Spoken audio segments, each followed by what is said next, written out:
Welcome to Spotlight. I'm Ryan Gertzma. And I'm Robin Basselin. Spotlight uses a special English method of broadcasting. It is easier for people to understand no matter where in the world they live.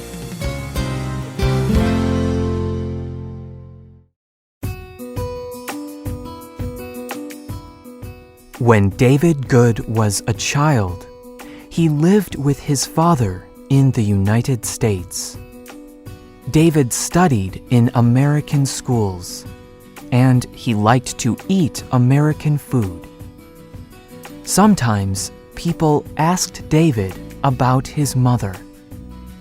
David said that she died in a car accident. But this was not true. David's mother lived thousands of kilometers away in the Amazon rainforest. David's mother was a member of the Yanomami tribe. This tribe lives alone deep in the rainforest. David's mother was very different than David. She followed Yanomami traditions. She did not wear clothes. She ate insects. David felt a lot of shame about this. For many years, David denied his mother and her culture. But today, this has changed. Today's spotlight is on the story of David Good.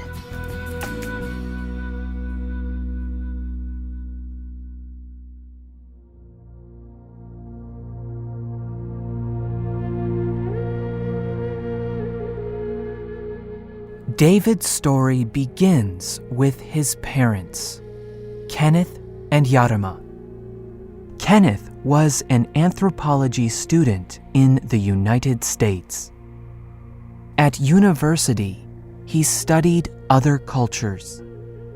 In 1975, he went to work in the Amazon.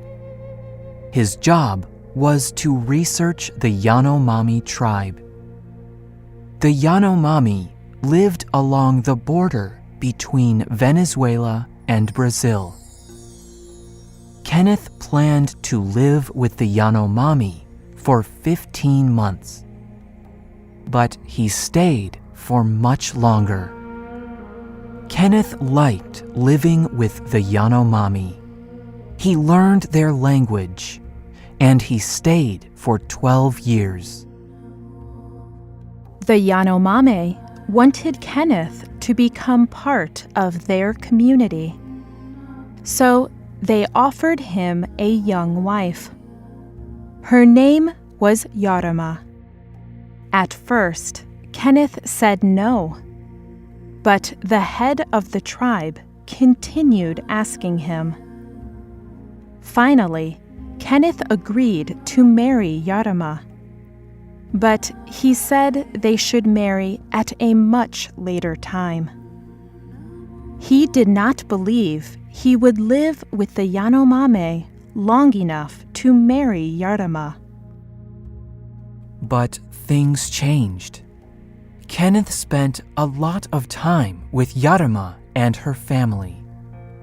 Yarima grew and became a woman in Yanomami culture. David talked to the BBC news organization about his parents. He said, "My father began to deeply care for the people, and he began to deeply love my mother."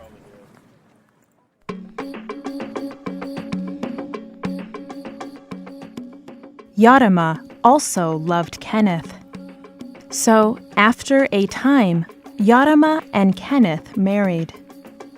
Then, they began to have children together. First, David was born.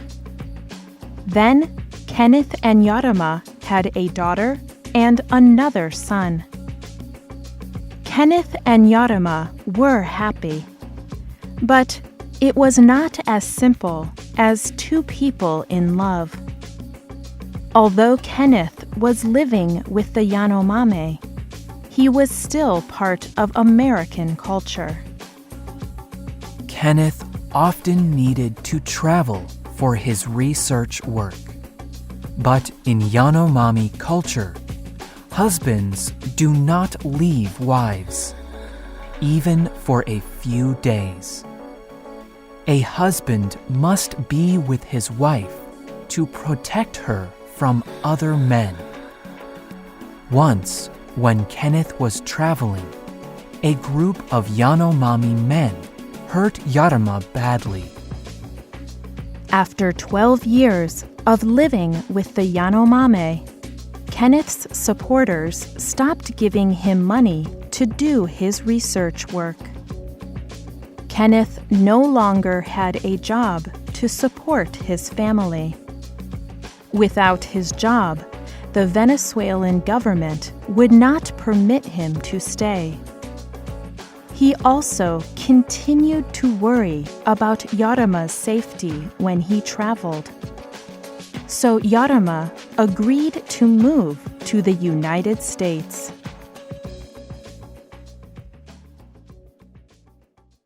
For Yarama, the move was difficult. Modern American life was extremely different from life in the rainforest. David's mom liked parts of American culture. She enjoyed particular American food and American music.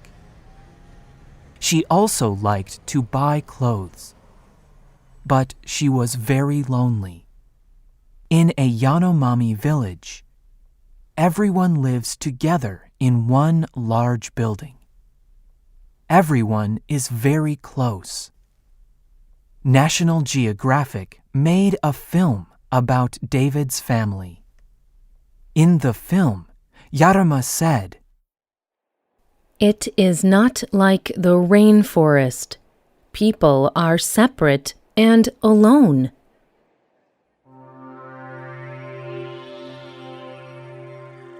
Yarama missed the people and sounds of the rainforest.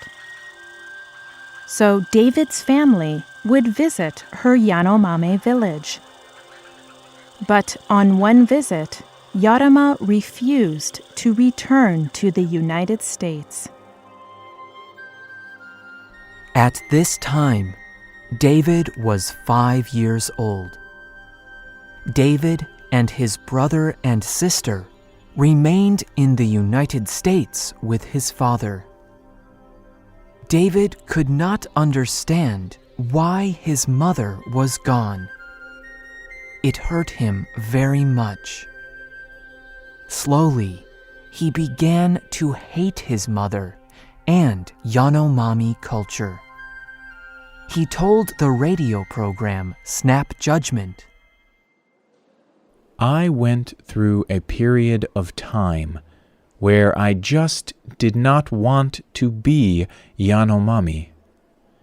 I did not even want to hear that word. And I never wanted to hear about my mother again. As a young adult, David began drinking alcohol. He hoped it would make him feel better.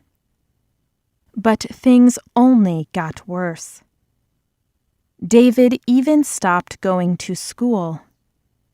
He told Snap Judgment, I knew that if I was going to survive, I was going to have to deal with this hate.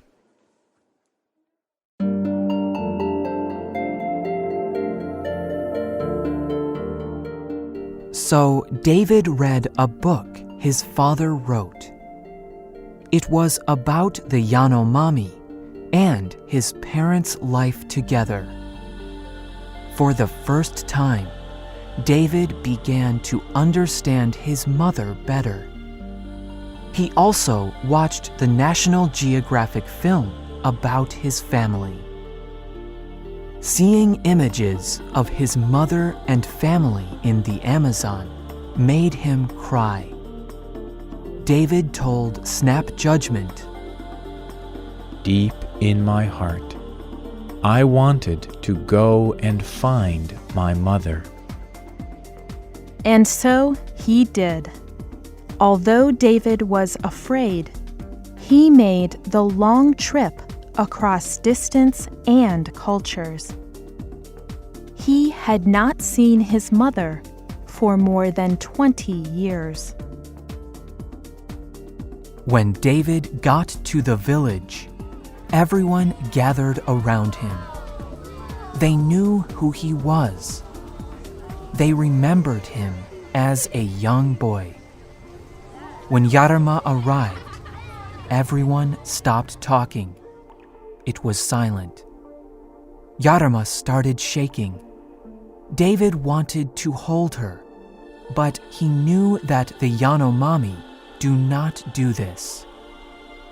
He told Snap Judgment, I looked into her eyes, and she just started to cry.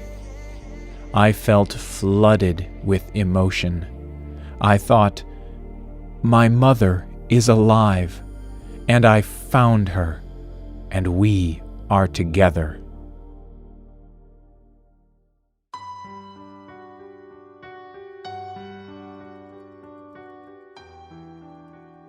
David decided that he did not want to concentrate on the past. He wanted to concentrate on building a future with his mother and his people. David stayed with the Yanomami for months, but he did not become a permanent part of the village. He was too connected to the United States. But David recognized there was something he could do. So he started a not-for-profit organization called The Good Project.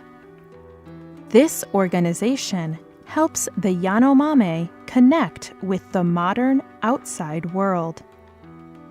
He told the BBC, I am now proud to be both Yanomami and American. I am proud of my culture. I want to create a bridge of friendship between the Yanomami and the United States.